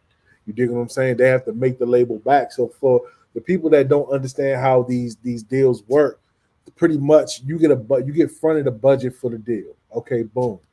All right. You have to make that money back that they fronted you for everything: recording time, music video, promo, everything, the chains, the jewelry that you see them wear. All of that is a part of the budget to sell the package. If they don't get a return of interest, of investment back, then depending on the artist, they may drop the second one. You feel me? A second one. After the second jump, if you're not booming, then you fuck. You can't make no moves, especially if it's a 360 deal, because a 360 deal, they have a piece of everything you do. So in all reality, it's not really a game for you to be just an artist. These artists get in the game and think that I can just be an artist and make it. No, you have to branch out. You need to have clothing lines. You feel me? You need to brand yourself. You feel me? You have to have your own platforms. But is that also due to the fact a lot of these artists aren't groomed on the business side of things? Like aren't groomed to become, once they have the platform, to become entrepreneurs, use their fame or whatever clout they have to invest in other avenues that continue to generate income and new audiences for them.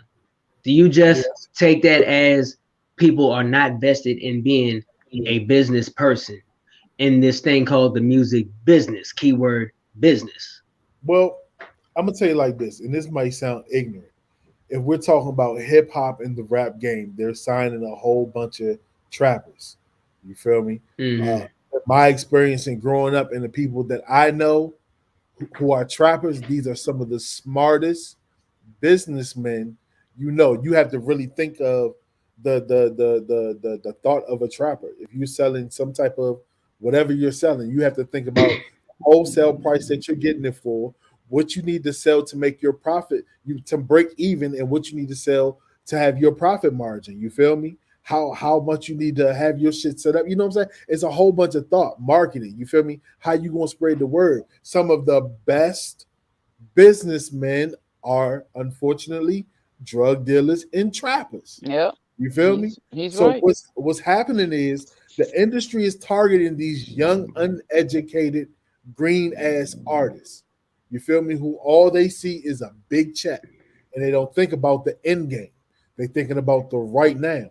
So they blow all of their money on shit that they don't need, and when they shit flop, they back out here being a average Joe. What they say, you end up on loving hip hop at the end of your career, right?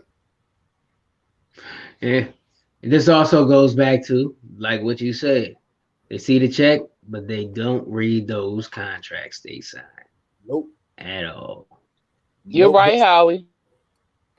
And you know what's crazy? Like these social media platforms not really helping, because if you gotta remember, at one point, Facebook was like one of the best places to market your music at, because they wasn't big on the fucking algorithms. All of a sudden, they started figuring out, wait a minute, people are making money in advertisement off of my platform, and I'm not getting none of that money. So, and now in order to be seen, you feel me, you either have to pay for marketing and advertisement on a social media site, or you have to break the algorithm yourself and pretty much keep posting and stuff. Yeah, and engage with everybody on your friends list. You dig what I'm saying? So it's crazy, but the game is so fucked up now. You know what I'm saying? Like, it's really fucked up. That's why I get excited when I see people strive. Like, every time you reach a milestone, bro, I feel like I've reached it, because you're going against the machine. You're look at that right above your head, bro. How many streams? How many? What does that say? That's a milli. A milli. A milli. A milli, bro. That's big. You're going against the machine, bro. And it's not easy to do that shit.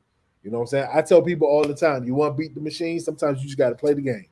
You got to play the game until you figure out the cheat code. And for real, whole time, the cheat code's right in front of our face. And that's with everything. You feel me? We just too blind to actually pay attention to see what it is. That's definitely a movie, the cheat code. Oh, man. Hey, facts. I mean, yeah, definitely. And definitely a lot of the lifestyle as well as social media has been the detriment of a lot of artists and so on and so forth. Because matter of fact, there was that's what happened to Pop Smoke. You know what I mean? Pop Smoke, I guess, on social media when he was traveling, showed, I guess, the tag on his bag had where he was going, but it also showed there was also a tag that had his address there.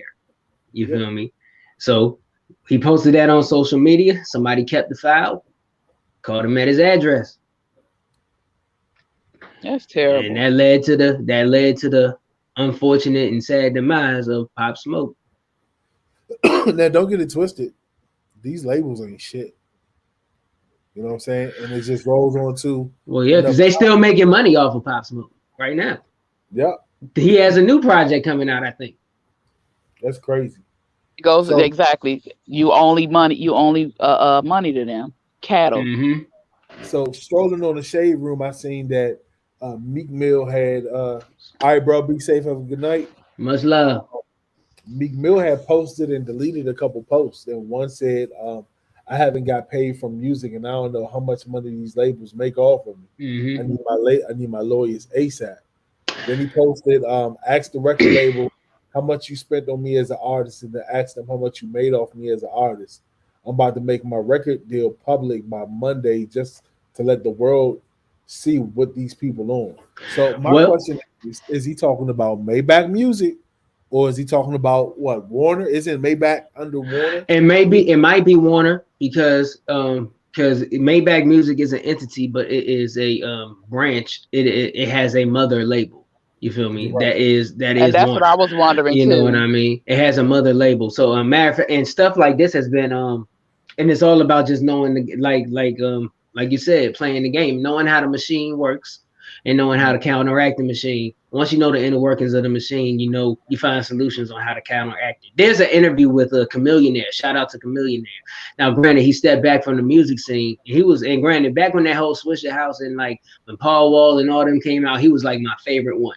For real, Chamillionaire. I rock with Chamillionaire. Shout out to him. Even though he stepped back from music, he is a legitimate businessman. He probably has more money than your favorite rapper right now because of the smart investments he's made. If you look at him on social media, he's just talking about investing and all these other things you should do with your money.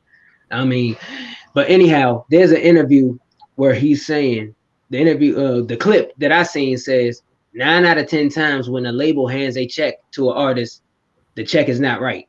So basically what he ended up doing, like back, I guess when his, like not long after Sound of Revenge came out, when he was working on his second project, or he basically got an auditor, like Jay-Z's auditor, like an attorney, the same attorney that Jay-Z uses to audit the label. So he says you had to audit the label, and the attorney said he's not going to charge Chamillionaire up front. He's just going to take a piece of what they find, So when he went through all the books and so on and so forth, and the attorney came back to him, he found out that there was over $600,000 that the label hid from him that they didn't pay him. Oh. So how much?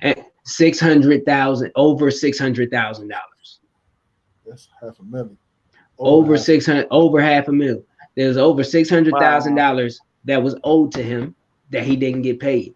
And the auditor said this is something you literally have to do every year. See? Wait, so that was from 1 year? That was from you got to keep doing it. That or like probably after every project maybe, or every single and so on. But regardless, it's a consistent thing you have to do. And that just shows, because you already get crumbs from record sales alone. For real, all the artist money comes from being on the road. And if you're signed to a major label who fork over the money for your tours, for your promotion, and so on and so forth, stop touring, you don't make money. So when you find out there's over $500,000 that is not being paid to you, that is a big deal. That's a big deal to anybody. I don't care how much money you already have. $500,000 is $500,000, and if it's got your name on it, I guarantee you're gonna want it. Like whole team, and just as regular people, there's a website, and I'm gonna try to find it for you. I posted in the comments. There's a website where you can type in your name and social and find out if there's money that's owed to you that you just missed. Oh yeah, and all of that. Yeah, that's true. I'll be checking mine too. So it's always somebody getting over. It's always money being floating around. People just got to be, like you said, bro. They got to read that fine print. Mm-hmm. They definitely got to read that fine print.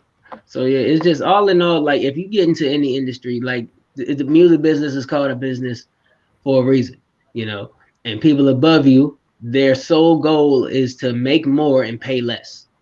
And if they can find a way to do that, they're going to do it, So because a poor man will walk 1,000 miles for $1, a rich man will walk 10,000 not to spend one. Mm-hmm. So. That's true. Shame how they take advantage of people. Yeah. So they keep getting richer. Mm-hmm.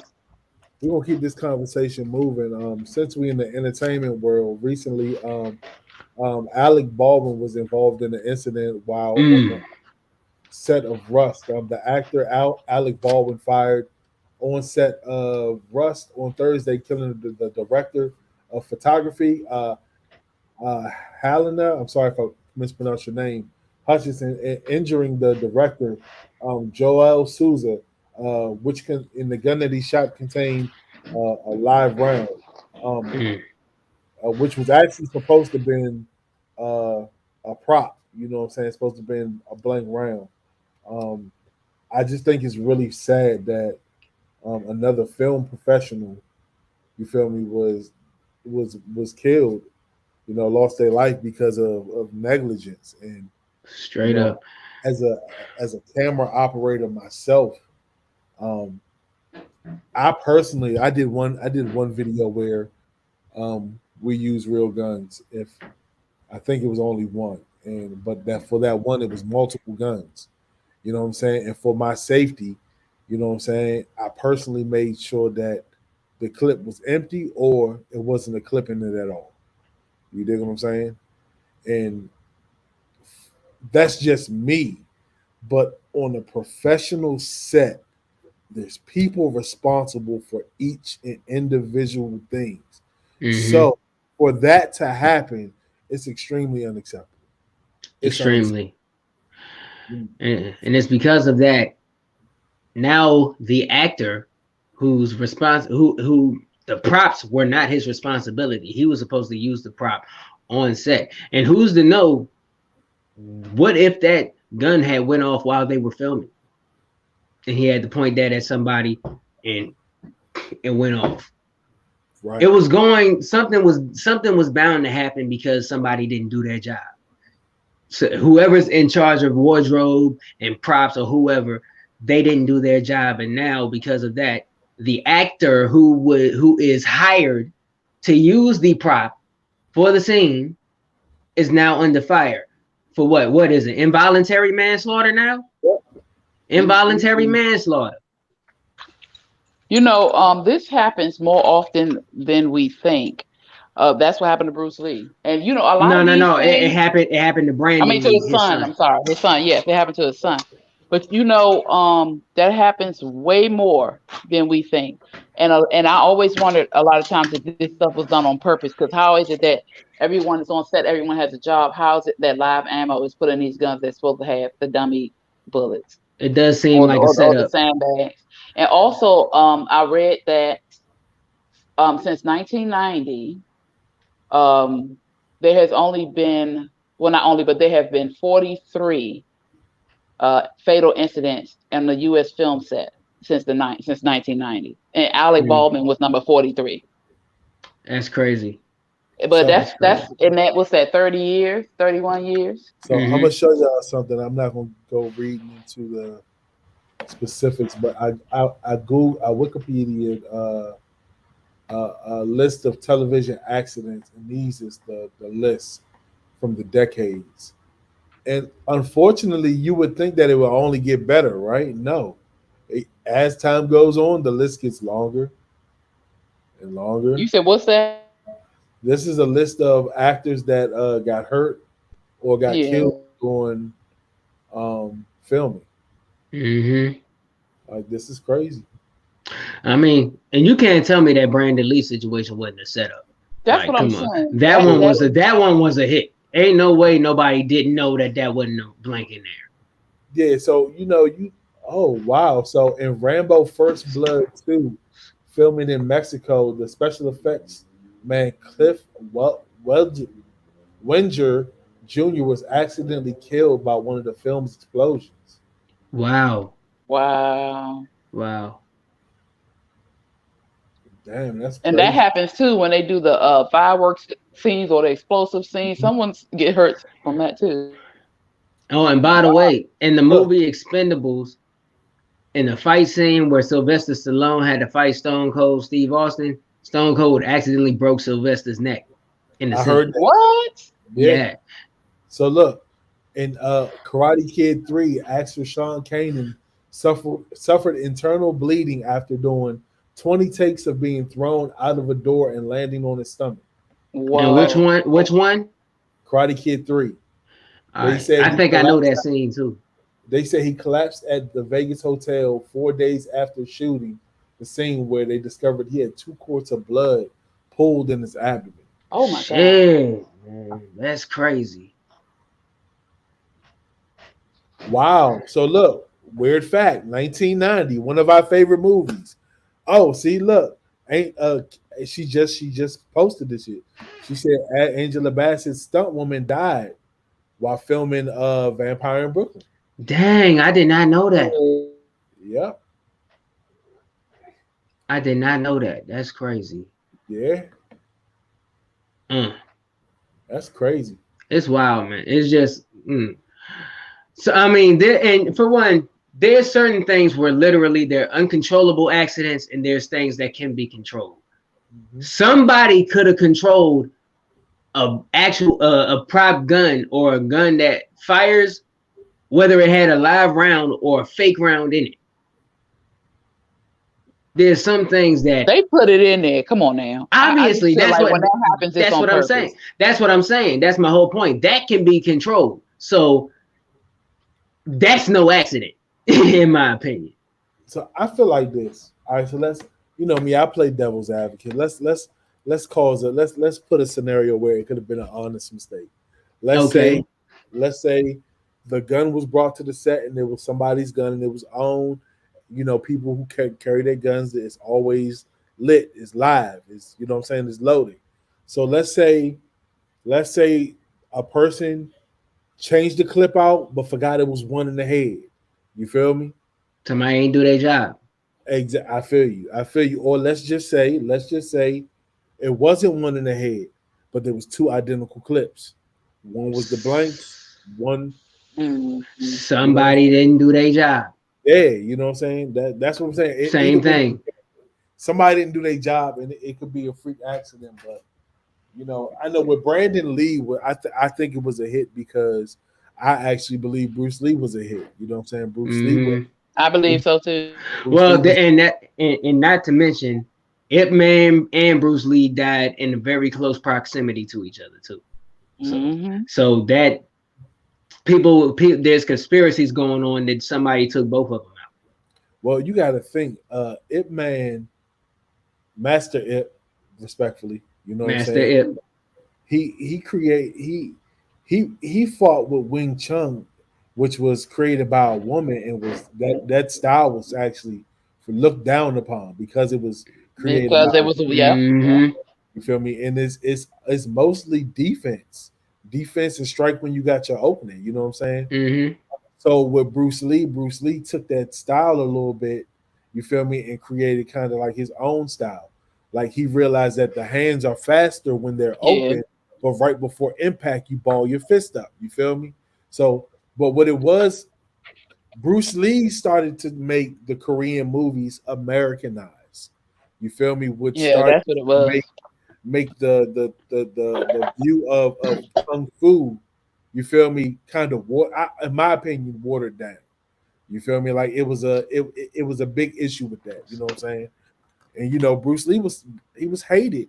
He had people climbing his backyard to challenge him to a fight. You know what I'm saying? Like the way it was with Master Ip. You feel me? It was with Bruce Lee. So, and as you can tell, I'm a big Bruce Lee fan. You know what I'm saying? Like that's my guy. You know what I'm saying? There was a whole bunch of people trying to challenge him. And he had to show a few people from what I studied. So let's see. She said Jackie Chan has been fucked up, man, and I respect Jackie. Oh yeah, because he does his own stunts. Yeah. There's friggin' outtakes of him hurting himself in movies. So he's been taught so much. Now with that, it's just my biggest fear. I actually like Jackie Chan as an actor because his English is funny as fuck because it's broken as hell. You know what I'm saying? And he does his own stunts. You feel me? And if something was to happen to Jackie Chan, I'd be hurt. You know what I'm saying? Very. I appreciate people in entertainment who put themselves on the line and put their all into their craft just to make it enjoyable for us. You know what I'm saying? Like this man is putting his life on the line just to execute perfect stunts that in his mind, you feel me, just to give us flawless product. You know what I'm saying? So, you know, Jackie Chan is highly respected to me. Yeah, he's like the epitome of like, if you want something done right, you got to do it yourself type shit. Exactly. So, Reese, you showing your age, mama. She said she like Jim Kelly too. Shout out to Jim Kelly. Shout out to Jim Kelly. Yeah, man. But yeah, there's just but all in all, there's just a difference. You can just tell when a situation is an accident or when something had to be manipulated in order to happen. Oh, it was something else. I got to go down the chat because we got 30 minutes left. Phoenix. Yes, sir. Phoenix. Does anybody need to be healed today? I don't know. You tell me. You lucky I don't have a sparkly sound. I know, right? That'd be so funny. Okay, there's a sparkling sound on there's a sparkling sound that's on pre-installed in my phone that I'm gonna put as your ringtone. That's funny. Oh goodness. So 22-year-old Henry Ruggs III, former wide receiver of the Las Vegas Raiders, has been charged after he ran into a woman, killing her and her dog. They say he was driving 156 miles an hour. What kind of car was he driving? A Corvette. Oh, dang, no wonder. Sport car. Yeah. And it's crazy because he just got into the league. Like, this is dang, bruh. Yeah, that's tough. That's tough. I'm trying because they said his girlfriend was there. I don't know if she was with him in the car or what, because he went unconscious and she went screaming for help. So I'm not sure if she was in the car or not. But how is it that neither of them? I mean, he got hurt, but they didn't really get hurt. Oh, that's terrible. And then they say that he was 2 times over the legal limit. Yeah, 150 what? 156 miles an hour. Oh my no, God. I'm talking about he was under the influence. And he was 2 times over the legal limit. Oh my gosh. It's reckless. So, like that's and I pose a question, like did the industry fail them or did he fail himself? Because when these young kids get these big contracts and they go out and buy these fancy cars. I mean, like, granted, everybody's responsible for their own actions, but you know what I'm saying? Like, should there be mentors put in place to kind of help these kids not make dumb decisions? You know what I'm saying? Because of course, because like for real, I can honestly say I wouldn't have the mind state or business wise and just looking at everything in the broad spectrum that I have right now if it wasn't for mentors that I've had, OGs that I have, and so on and so forth. That's definitely needed. A lot of people do careless things if they don't have somebody to just like grab them by the collar, like, hold on, slow down. You know what I mean? In more ways than one, figuratively and sometimes literally. But that is definitely needed. Had somebody been guiding them, somebody probably would have told him not to take that drink. Somebody would have told him, at least have taken his keys. That too. Somebody probably would have never let him leave. You know what I mean? That like it's a whole lot of people fall victim and land themselves into very, very, very troubling and unfortunate situations because of the company that they keep or the company they choose not to keep. And then this may be one of those situations because apparently he didn't have anyone around him with his best interest at heart because he still ended up on that road intoxicated in a car that goes damn near 200 miles per hour. See, I feel you and I definitely agree with you.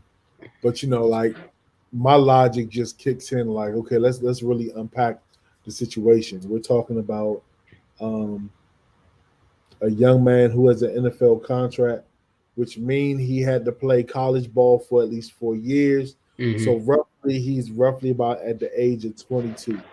Roughly. At the age of 22, you have common sense and you know right from wrong. You know what I'm saying? Granted, we make mistakes, but me, not that I do drink and drive, but back in the days when I used to go out and party and I'm drunk, you feel me, or I'm driving under the influence, you feel me, I wasn't the one to drive faster. I would actually slow down. One, I want to blend in, and two, I know my reaction time ain't going to be as sharp, so I just want to get home. So I never understood the mindset of, oh, I'm fucked up. I want to just push my car to the limit. No. Now, irresponsibly, I push my cars to the limit when I'm sober. You feel me? When I got my moments where I'm like, you know what? Let me see what this thing hitting for real. It ain't nobody in front of me. You know what I'm saying? That was the only time I do it. But under the influence, I think it's just completely irresponsible. You know what I'm saying? Unfortunately. And that's true. But to also combat you, there's at that age, yes, you do have common sense, but some people have more common sense in certain areas than others. You know, and me, I also was the person back when I was drinking at 22. I knew my intake. I knew how much I could handle. I knew my limit. You know, I would drink. I would party, have my drink, but do it. So at the end of the night, I was sober and alert to go home and drive home safely. You know what I mean? But also there were people who were around me who got totally wasted beyond control, you know. And then there's also some people I also look back at certain situations that when I think of how I would have reacted it now, I look back at situations where I was 22, I'm like, I was stupid as shit. You know, I was dumb. When you're dumb at that age. It's like for real. You look at it now. I'm like, I was just a damn kid. Even though that's a grown man. It's like it's the lack of life experience and the lack of knowing. You're still learning shit about yourself and about the world. Still, you know, the mind state I was in. Especially, I was fucked up at that time. Anybody who knows me and knows the art I create, I was a terribly dark motherfucker back then. You feel me? So that, along with the cloudedness of the mind and just being young, and sometimes being in a mind state of not really caring, like, yeah, that's true. The world is yours type ish. There's certain things where a OG just needs to school you and hip you to game. But let's think about it. Like, you're a football player. Your job is to go to work and play football for money. You know what I'm saying? Like, me personally, if I had that opportunity, I would try everything in my power not to fuck that opportunity up. If I'm gonna lose my job, it's gonna be because somebody outplayed me and beat me for my position. You feel me? But I'm not about to go out here and be reckless and drive. You know what I'm saying? All right. I actually have a perfect example. And it has nothing to do with like partying or nothing, but still. Shaquille O'Neal told this story about when he first got into the league professionally, signed for a nice bit of money. Don't remember the exact number, but it was a very good signing bonus. Now, being that he was young, still as young and immature, what he do? He bought himself a house. He bought his mother a house. Bought himself an expensive car, bought his mother a car, and just spent money until he got in front of somebody experienced in that area. He sat in front of his now new accountant. His accountant called him in. He was already in debt. And his accountant had to do what I just said, slow him down. He's like, you need to slow down because I do not want you to be another young person, young athlete that I deal with, because I see it all the time, that drives themselves completely in the hole and completely ruins their lives. Just salvages their blessing before they really get to enjoy it. Just an example of a young boy in their late teens, probably early 20s, however old he was at the time he was young, that just didn't have the experience or common sense in that particular area. That's just all in all another example of when somebody with the experience, whether it can be that you can see as an OG or somebody who you can seek advice to, if you're not too good at budgeting money or doing this, here's somebody who you have working for you or working with you, who you can go to learn from. Right. He pulled Shaq to the side and told him, you need to slow the hell down. This is what you need to be doing with your money. You shouldn't be doing this. I'm going to help you do this, or I'm going to tell you what you need to be doing. So Just an example. Oh, I'm sorry. No. I was pretty much landing the plane, but that's just an example of you just learning an area that you're not too vested in, you know, at a young age. And that's Okay, just so then that should be a mandatory thing when they go into the leagues and any, like, if the rap game, of course, they don't offer this, which they should. They should have mentors. They should have accounts. They should have all these people that they can talk to, therapists, and you know, because a lot of people come from trauma places, you know, growing up and having to deal with things and having to survive. This should be an automatic part of your plan. You come here, you're going to have to talk to this person. We're going to sit with this person, but that's not going to work, because then that takes away from the ultimate goal of stealing, from allowing you to not have what you need or not see these contracts and see what you're losing, and that's ridiculous. Oh yeah, I mean, and also I don't know, because granted, I'm not quite sure how it works in athletics now, because there's a lot less cases you hear of it now, or that we hear of. There's still probably, I'm sure it still goes on, but I do know in music or in the entertainment industry as a whole, it's a lot more reckless, and there's a lot more people going in debt, a lot more people landing in trouble, as you see, or losing their lives, unfortunately, because that quote unquote babysitting factor that they used to have is not there no more. People actually back when people actually got signed off of just having talent, just being able to having the gift to sing or rap and so on and so forth, they would put them through what's called artist development. They would train these young artists on how to give interviews, how to answer questions, how to fly under the radar, how to handle the press, paparazzi, how to handle fans, and how to just present yourself to the public and represent yourself and the brand that they're building around you, and so on and so forth. They would train you because on you were a representation of them. That's correct. Why they did it. They would train you on all of that, but now, non-existent. Now labels look for what's already hot and just snatch it up and let them ride off and do whatever they were doing. Whatever happens, happens. Matter of fact, just to go off of that, there's a story Q-Tip told on shout out to Math Hoffa. He the battle rapper Math Hoffa. He has a podcast called My Expert Opinion. Q-Tip was on there, and Q-Tip is actually responsible for co-signing and putting a lot of people on. And he explained how the power of the co-sign is non-existent now. You feel me? Because there was an artist, a female artist, who he brought in, who he thought was fire. He brought her in. He I forgot which major label he brought her into, but he co-signed, put in a fire word for it, because he was doing a whole lot of scouting for labels and so on and so forth. So he literally had all the pull in the world to get people just signed. So anyways, when he had brought the girl in, he said he had the meeting set up like an event, had her music video playing on the big screen. It was like a whole display, like a whole party, just to showcase her to the A&Rs and the label execs and so on and so forth. And when they were speaking to the label execs, they were like, yeah, well, we see the views on the video, you know, they're not that high and so on and so forth. Wow. And like, I don't know, we probably can give her like 30,000. And Q-Tip was talking to one of them one-on-one. He's like, don't embarrass me.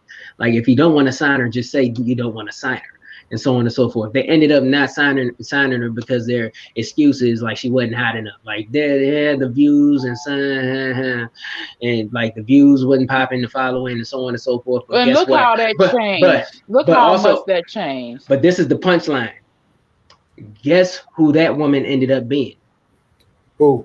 Megan Thee Stallion. What? I bet you they kicking themselves in the ass now. Oh, Q-Tip say every time she won an award or Grammy, he would send all of them the pictures. They are probably killing themselves right now. They didn't pick her up. And speaking of Meg, shout out to Meg. She just got her degree and graduated college. Yeah, Shouts out. congratulations, sweetheart. So yeah, but all in all, though it's that sudden shift in how people get on, as you can see, even though it quote unquote works for labels, it also works in their detriment because they run the risk of losing the gold mine. Yeah. As that story. She probably got a better deal anyway. Oh, I guarantee it. Which is stupid though, because fucking views on YouTube and what most people don't know, that shit can be manipulated. Mm. You know what I'm saying? Like all of that, people buy views and followers all day. You know what I'm saying? It's nothing new. That's facts. But all in all, but like I said, that's all they look at. They just look at numbers. You know what I mean? So her number, now granted, whoever took the chance on her, they're completely benefiting, because even though she probably, because from what I know, she already had a following, but it just wasn't big enough or appeasing to them. So speaking of Megan, who signed her label 300 Entertainment is in the process of selling themselves, and they said that they're estimated to sell for $400 million. Wow. That's big. Is this the Who do you label think she will buy signed? them? That's the label she signed to, or like her label? That's the label she signed to. Oh, okay. I don't know. If I was her, I'd buy it. If she could, yeah. I don't know who would buy it. It would have to be somebody who literally got half a $1 billion just to kick out. You know what I mean? It probably was a partner deal. More than likely. Either they were bought out by a major label or it was a partner deal. People came together and quietly, you know what I'm saying? We're gonna research into that, but yeah, people quietly came together and put bread up. Well, if that would be a good partnership investment, like if it's up for sale, if there's people who trust each other, they need to get together and see if they can do something with that. You know what I mean? So did they fully sell? Do they have any type of stock or percentage in it? I don't know how it's all. That's. I think all of that is confidential terms in the closing of the sale. So we would probably know what the base price is, but not know the details. You know what I'm saying? But so speaking of, we're gonna leave on a weird note. I'm trying to find the article. We read an article that a hitchhiker was stranded and his rescue was delayed because this Bama did not answer the calls because the call on his cell phone was from an unknown number. He kept sending it to the voicemail. So that is the dumbest. Dumbest. Let me ask y'all a question. So who was dumb? Him for ignoring the call or them for not leaving a message? No, you did. You gonna leave a message if they think you hurt? Look, hey, we're trying to rescue you. Answer the phone. Call us back. Man. Whose fault was it? But it's courtesy. It was his dumb ass. That's funny as shit.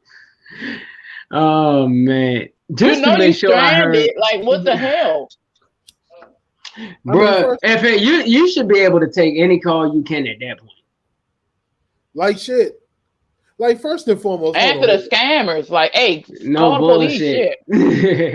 All right, you want this? You want this money? You want this money? All right, look, get a piece of this for this. Right. And then they be like, after it's all said and done, well, oh yeah, this is not who you called to talk to. Thank you. You have the wrong number.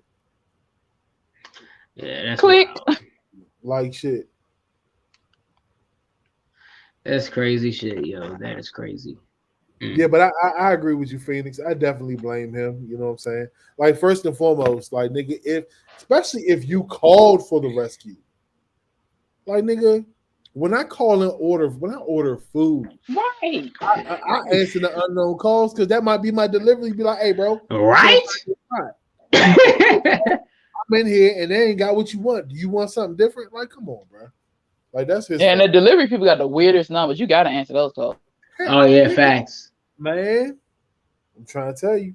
So yeah, it's his fault. It's definitely his I fault. tell my kids that because they do that too. I don't answer unknown numbers. You never know who it is. What if my phone died and I'm trying to call y'all? So You look, know, here's my rule of thumb, and I hope everybody use this. And it can kick me in the ass because it can bite me in the ass because I'm telling everybody. But my rule of thumb is normally if a person calls you and it's important and you send them to the voicemail, they're gonna call you back again. You send them to the voicemail, they're gonna call you back immediately that third time. They're gonna show a sense of urgency. Either they're gonna call you back or they're gonna shoot you a text immediately, like, yo, I need to holler at you. You know what I'm saying? That's my rule of thumb. You know what I'm saying? If the calls is coming back repeatedly, back to back after I ignore them, right? that's when Answer that, John. yeah, it's urgent. Now, unfortunately, I have some family members that know that that's my rule and they abuse that shit sometimes. Like, Shout yeah. out What's to the problem? Yeah. Can I borrow $5? So look, I gotta talk now. Can I eat your bag of chips? I gotta talk my shit. Shout out to my pops. You know what I'm saying? I be getting ready to go live, and you know what I'm saying. I ignore calls when I'm live. You know what I'm saying? He called me 3 or 4 times. I put y'all. I'll say something, get the conversation going, put y'all on mute, and I say, "What's up, Pop? Everything good? Hey, my son, nigga, you don't want shit." Oh my god. He just called to kick the shit. You know what I'm saying? But you know that's just how our parents are. It's cool that he called you just to talk to. That's yeah. Yeah, that's pretty dope. Our relationship has definitely grown over the years. Hell yeah. That's dope. Oh, I love hearing that. Yeah, it's definitely Hey, it's my definitely son. grown. Yeah. You know what I'm saying? It's just crazy.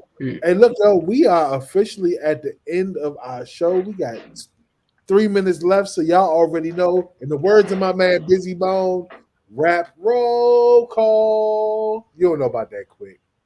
Do I know it, man? Don't play with me. Do not play with me on somebody. You just insulted him to the highest degree. Hey, that's why I said that shit. So, Miss Young Lady, let them know where they can find you at. You can find me at the Blue Phoenix Hills on Facebook and Instagram every Wednesday night at 8 o'clock with our fellow Mo that was here, and he's not here. But you can find me with him on both sides of the coin, 8 o'clock. And I'll just shout out the other 2 people, G.I. Mo on all platforms and Just Star on all platforms, or Star Joiner on Facebook. Yeah, Mo's still thinking about that Coke bottle. Is that what it is? Hey, Remind you of Lil' Kim. That's what it did. Remind him of Lil' Kim. But yeah, hers was a can though. No, but she mentioned something about a 2-liter. Hey, damn, a 2-liter? All right. Anyways, y'all already know Villain in the White Mask and all that is Beast Bars and Faith. Your boy K Quick. We up in here. Get that Say Less single, K Quick, Forever Rose, available everywhere. Asylum is still out there everywhere. Make sure y'all check it out. We out here. No Filter is Red Vision. Yeah. So look, man, I appreciate every last one of y'all. Y'all 2 great people. Even the other 2 people that was on here, or Mo that was on here couldn't leave. Star who's under the weather. I appreciate and love everybody. Of course, my final message, and I'm just sticking to it, man. Love your family. You don't know when the end is coming. You don't know when the last day is coming. When everything is near, it's 2 things. I think Dame Dash said it best. You know what I'm saying? There's 2 things that's promised in life. You feel me? You're born and then you die. And it's all about what you do in between. It's all about that dash. You feel me? So with that said, man, love your family, create memories, hold on to them. Taylor Made Rock. Follow me on all platforms at Taylor Made Rock. Man, I love y'all. I will see y'all next Love Thursday. you too. Stay committed. Yo.